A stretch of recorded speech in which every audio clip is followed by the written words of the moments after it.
earth and heaven bow. Come join in the eternal song.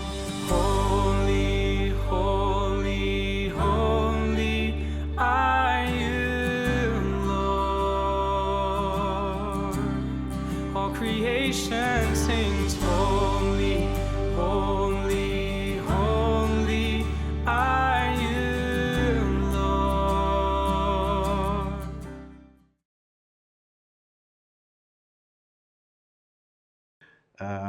Thank you for the elders that gave me the opportunity to minister this morning. I'm part of the workforce out there. I work 8 to 5 or 8 to late. Some time ago, I had to actually excuse myself because I had to work on a Sunday. And that is the life where I find myself in. But apart from that, God has still called me. God has still anointed me like He has anointed you. And any one of you can bring a message. I know that there's some of you sitting here that can bring a better message than I can. So thank you for your time. And then if there's any, I see some faces I don't recognize. So if there's any visitors, welcome to you as well. All right, so my heart's desire when I minister is that Jesus will always get the glory. He must always get the honor. When I'm done here, I want you to have Christ in mind. Okay, so that's always part of my purpose. And that's what I believe the Holy Spirit to do. And the second thing that I'm always trying to do, and I don't mention this a lot, but I'm going to mention it this morning, is I'm trying to tell you what God did for you, not what you have to do for God. Because sometimes we get that mixed up. Sometimes we walk out of here and it's always, I must do this for God, I must do this for God, I must do this for God. Instead of knowing what God did for you, where you can get that place of peace, where you can go out and just be God, not be God, but be love. Exactly what Elrinda said this morning. Get God into you, know what He did, know that His love is poured into your heart, and because of that, it will be easier for you to minister. It will be easier for you to love people. Okay, so I really try and do that. I don't know if I always get that right, but you need to be mindful of Jesus and know what God did for you. Amen. All right.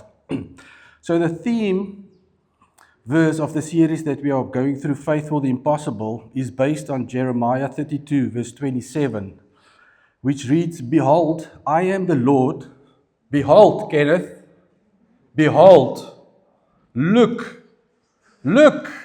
Do you guys remember that sermon last week? I listened to it in the car, and when Kenneth started, I almost rolled the car. It's like, what is this man doing? Behold. If you haven't listened to it, go listen to that message. Behold, I am the Lord, the God of all flesh. Is anything too hard for me? And when Kenneth did the introduction last week and I listened to it, you did a brilliant job. I have to say that. Go and listen to it. I don't have to share anything more what Kenneth said last week. Go and listen to it. It was really brilliant. But I would like to put a bit of a spin on it from myself as well. So for the past 2 or 3 weeks, let's say there's been a specific verse constantly like residing in my mind, and then Albertus came with this verse, and then I started to ponder on that, and then there was another verse. So I'm just going to share those verses with you. The second verse that I want to share with you is Psalm 115, verse 3, that says, Our God is in heaven. He does whatever He pleases. Our God is in heaven. He does whatever He pleases. Okay? And then Luke 12, verse 32, it is your Father's good pleasure to give you the kingdom. It's God's pleasure to give us the kingdom. So if you take these 3 verses and you put them together, it's going to sound something like this. Behold, I am the Lord, the God of all flesh. Is anything too hard for me? And it's my good pleasure, and it pleases me to give you the kingdom. That is the God that we serve. That is the God that we serve. And I almost want to say that if you think about this, then it makes it easy just to bow your knee and say, thank you, Father. We follow your game plan. We know that you've got a game plan because you do whatever you pleases. You will always win. You love all flesh. You're the God of all flesh. And it's His pleasure to give you the kingdom. It pleases God to hand out His kingdom to the nations. That's what he wants to do. We serve a good God. We serve a loving God. Kenneth, you must help me now. I don't know if you did look up the verse, but we had a quick discussion on, what do you call that thing? WhatsApp. And I said that we serve a happy God. According to 1 Timothy 1 verse 11, it says that God is a happy God. My question to you is your God happy? Do you serve a happy God? What God do you serve? Yes, julle lyk baie ernstig hoor. Ek dink ek moet klaarmaak. Okay, we serve a happy God. And that is just, in short, the introduction. And then, the section that I'm going to work from in the Bible this morning is so easy, it's actually scary how difficult it is to minister from it. Does that make sense what I just said? It is so easy to understand. It is self-explanatory. It is obvious. So I'm going to read through 12 verses, not yet. I'm going to read through 12 verses, and then we can just as well break into groups, have a little workshop for 5 minutes, work out an action plan, and go and execute. That's how easy it is. But the problem with this verse is we don't always like to read through it. So when I read through it, so I'll be honest with you. I told Albertus, I would like to speak on this part. I would like to share on this, and then he just sent through the texts and he said, I think Christo must do this one, and it's not what I asked for. You know, sometimes I don't think leaders listen to us. Corinne, please tell your husband he must listen when we speak. The church tells the leader what he needs to do, eh? The leader doesn't tell us what we must do. That's unbiblical what I just said. But anyway, so he sent that verse and I thought, okay, let's read through it. And when I read through it, I thought, I don't like this. I don't want to minister on this. And I read through it again and I still didn't like it. And then I knew I have to make peace. I need to minister on it. So, before we get into that, let's pray quickly. Father, we thank you for the word. We thank you that you love us. We thank you that you are present by your Spirit. And Father, you do as you please us. We love that. I thank you that you love us. And I thank you that it's your pleasure to give us your kingdom. Lord, we know that your kingdom is Jesus. And may we just see your Son through this morning as we go forth to minister. And that you will be glorified and that we will be mindful of you. In Jesus' name. Amen. So, we're going to work through James 2. James 2 verse 1 to 13 is very easy. It goes about the church only respecting certain people in the church and the church showing favoritism towards people in the church. Okay? So we're not going to read that, but just keep that in mind.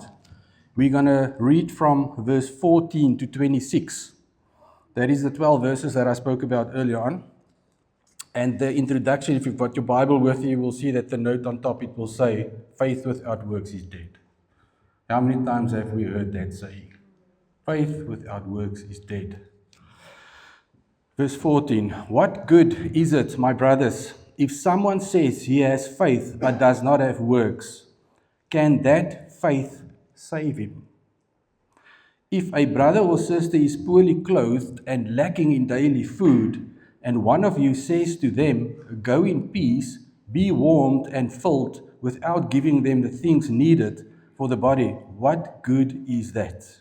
So also faith by itself, if it does not have works, is dead. And I just want to take you to verse 14, to the second section there, where it says, can that faith save him?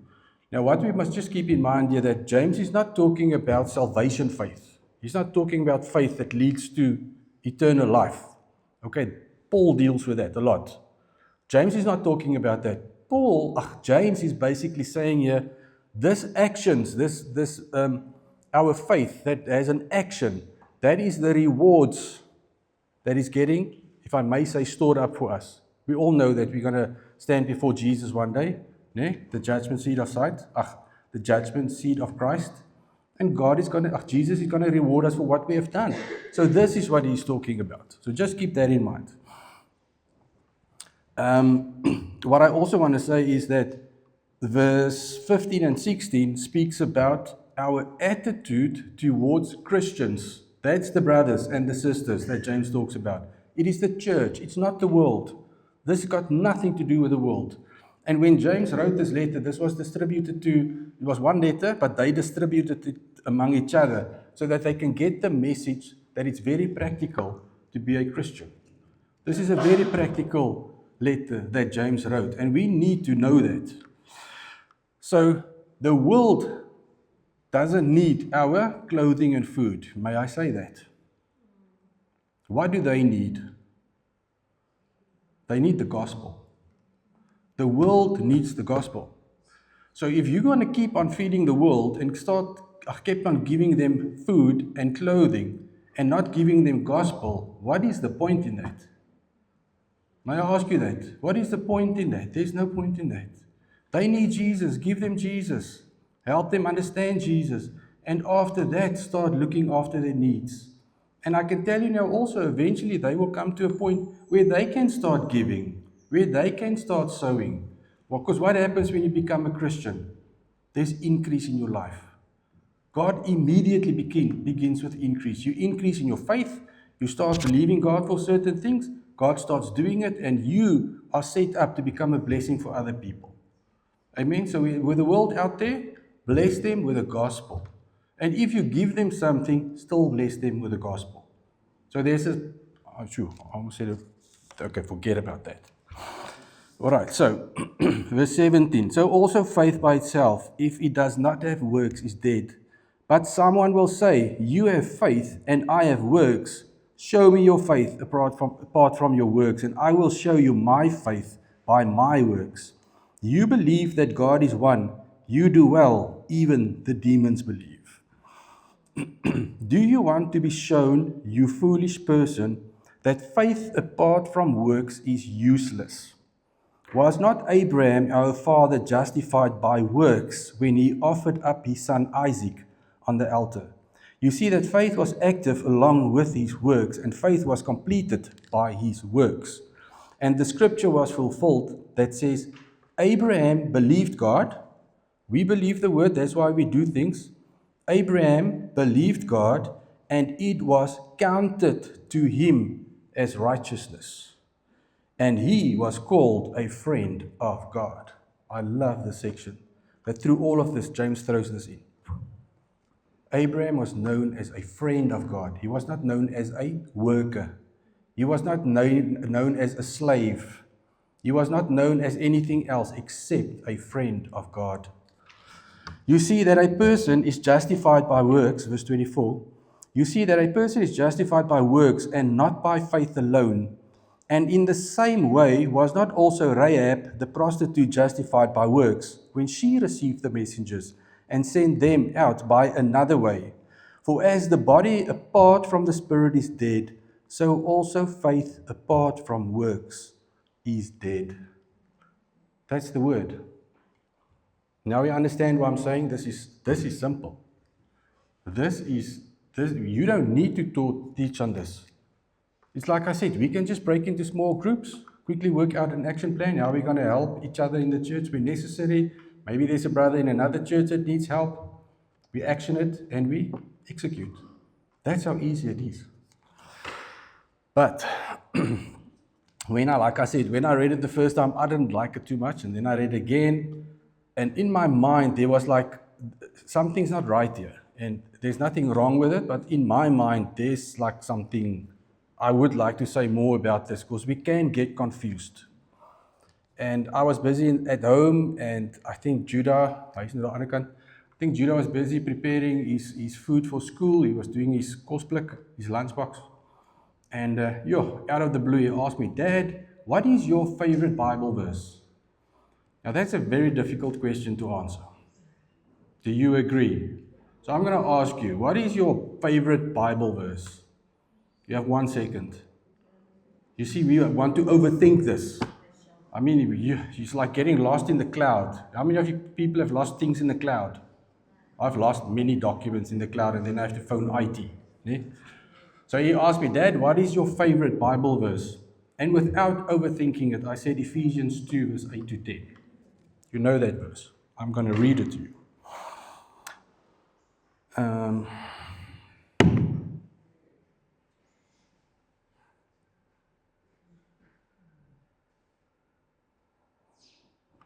Het ek nou alles reg gedoen hierso.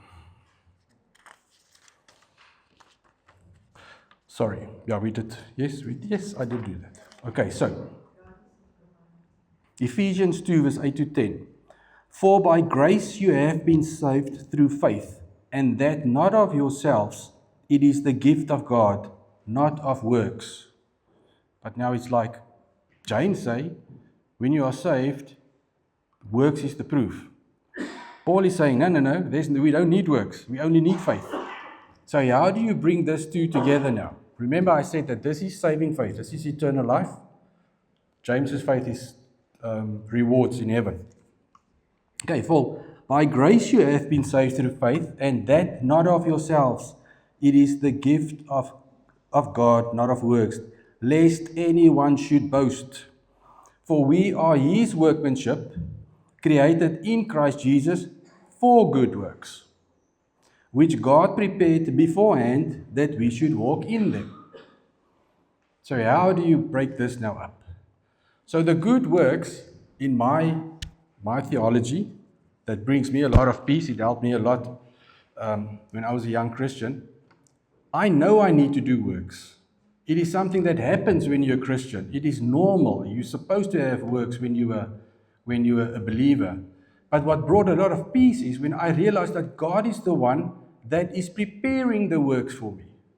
I don't have to make up works. I think it's in Isaiah, scripture also says there that our good works is like filthy rags in God's eyes. And I think there's a lot of filthy rags lying around in church, forgive me. Some of these rags are mine as well. But God is the one who's preparing the works, and the only thing that He expects from us is to walk in them faithfully and do those works. Okay, we're going to get to that now. So to put it this way now, in short, the two works. So to be justified by works is the result of your faith. You cannot split the two from each other. Without faith, en hier is nou vir die Afrikaanse mense, né? Hier is vir die Afrikaanse mense. Without faith, there will not be works, and without works, there is an absence of faith. Does that make sense? Okay, so where's the highly English people? I want to see your hand. Corine, jy kan my hand opsteek. Where's your highly English people? Only one. Really? Oh, there's another one. Okay. So if you ever get the time to read through the book of James by Witness Lee, he puts it like this. To be justified by works does not contradict being justified by faith. The latter is the cause, bring forth the first, and the first is the effect, the outcome of proof of the latter. Amen. Nee? Ek sien julle lyk al weer confused. And that is Witness Lee, by the way. All right, I'm going to read it again. It's so nice. I love it. To be justified by works does not contradict being justified by faith. The latter is the cause, bring forth the first, and the first is the effect, the outcome and proof of the latter. Amen. This sounds like a Bafana game plan. They've got no idea what's going on. Okay. All right.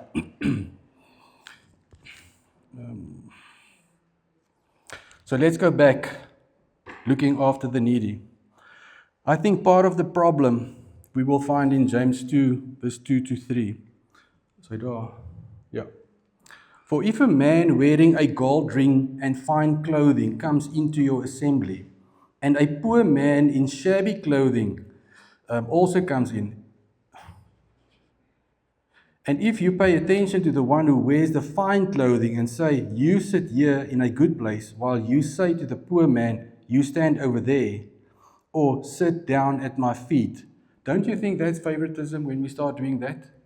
When we start taking the richer people and we say, no, you guys sit here, and we're taking the less rich, you sit there, and then we get to the poor, you move into there, and then the needy, you sit in there. So we, as a church, we start breaking people up into groups. Don't you think that's wrong?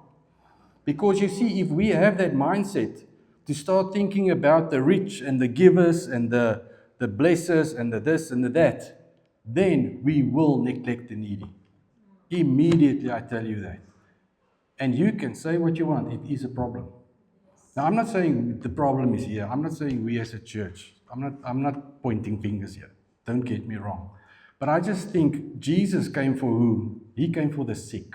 He came for the needy. He came for the poor. He came for the homeless. That was his mission. And I almost think everybody that sits here that is saved can say, I'm part of that testimony. Like Alrenda's little two, what do we call them? Converts. Eh? Barbecues. Same with them. So now she's going to bring them to church. What are we going to do? Where are they going to sit? Where are they going to sit? What will our reach out be to them compared to the reach out to the more seeable people in church? I don't know if you can say that. But anyway, but you get the point. The problem starts there already in verse 2. And I think what I enjoyed about the book of James when I read through it and listened through it is James comes with a problem, but he also comes with a solution. So you can't just, if you take one verse out of James and you just read it, go and look for the answer in James. Remember, this was one letter that was written. This is all they had. So the answers is in here. Okay. Ek verloor myself.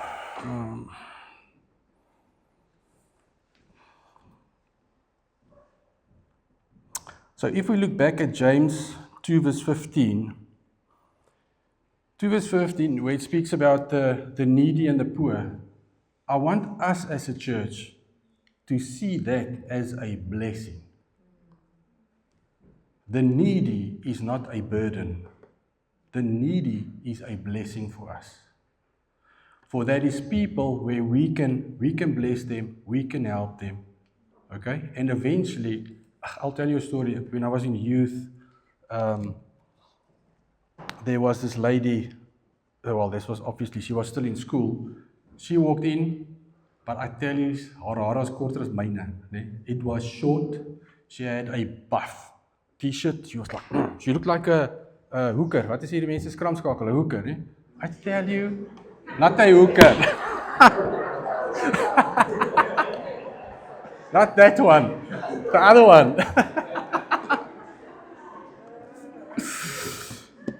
Praise the Here, né? Now what? She was the number 2 in the team, okay? And I know the pastor's wife just came to me. She said, Christo, there's a new girl, but yo. And I thought, what are you saying? And then that lady walked in and I thought, yo. Okay, and that was it. So yo was part of the youth for, I don't know, maybe 3 years or 4 years, okay? I don't even think we spoke a word, if I can be honest with you. I can't remember that we ever had a conversation. I don't think I've ever laid hands on her. I didn't speak into her life, nothing. I just brought the word like I do it this morning. She was there. And one evening at church, I sat over there. I was early at church. I was still part of the church then. And there was this lady sitting, and I sat there, and I saw this lady, nice dress, handbag, lang hare, rompie, baie mooi. En die Here sê, kyk weer. Nee, dis mos die duiwel sê mos dit vir jou, kyk weer, né? Die Here sê vir my, kyk, and the Lord said, look again.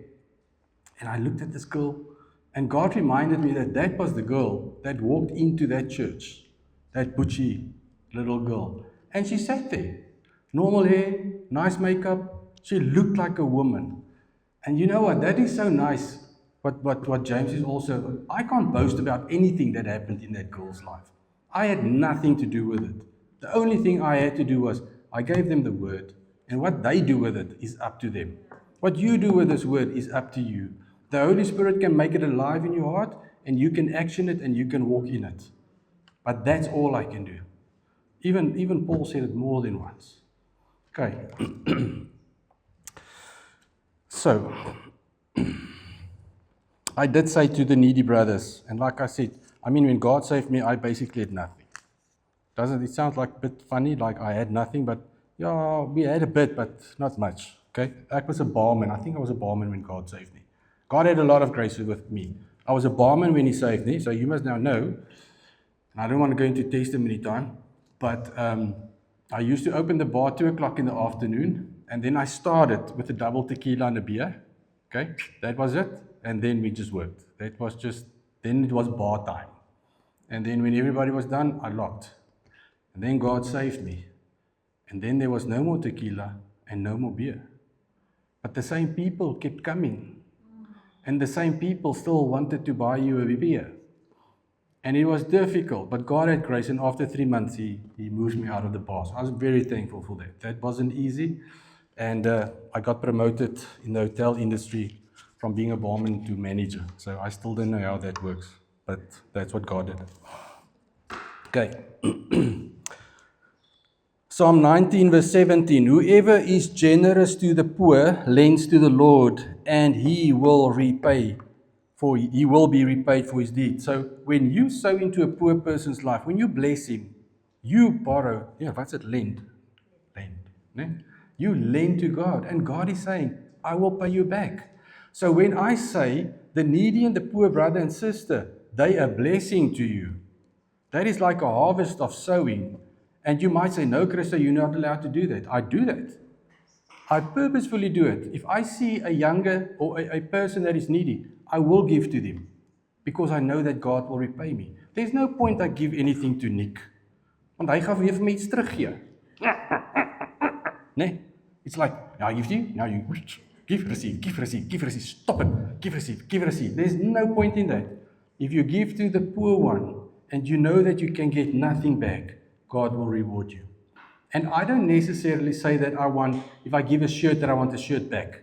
Or if I give money, I want money back. That's not what I want. I'll rather give and say, Lord, more of your presence. Amen? I'll rather sow into the needy person expecting more of God, not more materialism. That's not what I want. This maintenance. How many of you have too many things and there's too much maintenance at home? Ja, julle sit nou lekker doodstil. I know, I see those faces. Ja, jy ook. Sien julle. Okay. God will repay. Okay, so. Nee, maar wacht, hier is nou te veel. Okay, ek gaan moet klaar maak. So, what do I as a Christian have to do to come to that point where my faith is alive and not dead? What do I do where I can say my faith lives? I'm not the dead faith guy. And James also gives us that answer in the word, and I'm excited about this because we read it, and you know what we do? We read the Bible, we take a certain verse, and we apply it in this means in our lives instead of just taking it for where it comes from. It says here, submit yourselves therefore to God, resist the devil and he will flee from you. Draw near to God and he will draw near to you. When we submit to God, what happens? We draw near to Him, and what happens? God draws near to you. And Kenneth said it. I made a note here somewhere, and I've got no idea. Oh, here it is. He said, isn't that exciting that God is already in us? That was part of his sermon, but it was very quick. He just said it quickly. But that is something that stayed with me, because that's something that I love, is the fact to know that God is in me. He's alive in me. The Holy Spirit is in me. He's not next to me. He's not behind me. He's in me. And Titus 3 verse 5 to 6, it says there that the Spirit was poured out on us richly. Not sparingly, richly. God poured His Spirit upon us through Jesus Christ. So if God is in me, what else needs to be in me? His character. God is a giver. God is a helper. That's the Holy Spirit. So if we look at the needy and the poor, and we don't do what is expected from us, then there's a problem. Then you are not drawing near to God. Then you are not searching His face. Because His compassion for the poor will become your compassion for the poor. Because it's His children, it's not us. That's not my booty, it's only my sister. It's His children. He wants us to look after them. Amen? So, what is the fruit of the Spirit? That's where I want to get to. The fruit of the Spirit is love, joy, peace, patience, kindness, goodness, faithfulness, gentleness, self-control. If all of this can manifest in our lives, we will be action-packed Christians. We will be action-packed. I tell you, the needy will smile because they will become one of those, the givers. And that's the only thing we cannot help from the flesh. I know I don't want to go into too much, but the flesh is needed to give, but the Spirit is the one that activates us. The Spirit is the one that helps us. Without the Holy Spirit, we cannot supply each other's needs. That even goes to spiritual needs. Sometimes we look too much at the fleshly needs, but there's much more spiritual need in the church than fleshly need. Amen. I'm going to close off with James 1, verse 22 and 25. But be doers of the word and not hearers only, deceiving yourselves.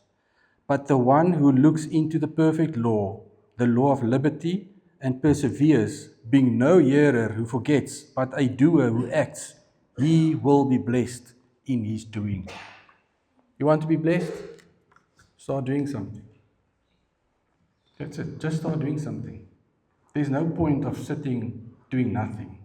I think we've got a lot of miserable Christians because they don't do anything. Let's be honest. That was a ministry moment. Okay? So we're going to pray. I'm not going to go into much fuss with calling people forward. If you want to go forward, you're more than welcome. If you say that, Christo, the reason why I maybe find it difficult to be a blessing to other people is because I realize I don't submit to God as much as I should, or I don't draw near to Him as much as I should. And you say, I just want to repent from that. You see, many times we want to repent from these big sins, but we have to repent sometimes in saying, Father, I don't draw near to you as I'm supposed to. I don't submit as I should. And then the flesh kicks in, and then the Holy Spirit wants to act, and what do? You deny the fruit. You know that you can deny the fruit of the Spirit by not acting. God says, love someone. No, I don't love them. I only love this one and that one. You see, I'll only have patience during this time. I'm not going to have patience when I'm at work. When I'm at work, I can be ruthless. That is not God. That is not consequent and or consistent. So if you just say, well, maybe that's me. I've never thought about it that way.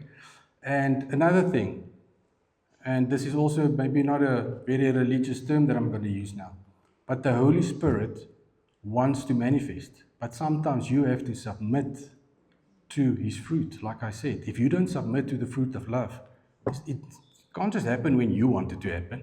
Most of the time when God wants you to love someone, it's a difficult love, not an easy love. And that's what God wants from us, because then He manifests in the other person's life. Amen. So let's pray. Lord, we thank you for this word. Yes, Lord, and a lot is said, and I believe that your Spirit will work with it, and I believe that your Spirit has given each one a word to work with. But Lord, this morning we want to say that we don't always draw near to you as you would like us to draw. And we don't submit as often as you want us to submit. And unfortunately, the devil has came with many lies to say, no, you can bless whoever you want and you can serve whoever you want. And that's not your heart, Lord. We want to see, like Jesus said, I only do what I see my Father do. I only work where I see my Father work. That we will find that mindset, Father, and start doing that. And so that you will be glorified, Father, that you will be lifted on high. And we just want to say, Father, that we do love you, and we want to be a blessing to you. And thank you that you have poured your Spirit generously into us, and that we can depend on Him and say that we are available to be worked, so that He can work through us, Father. We bless you, we love you, and be glorified in Jesus' name. Amen.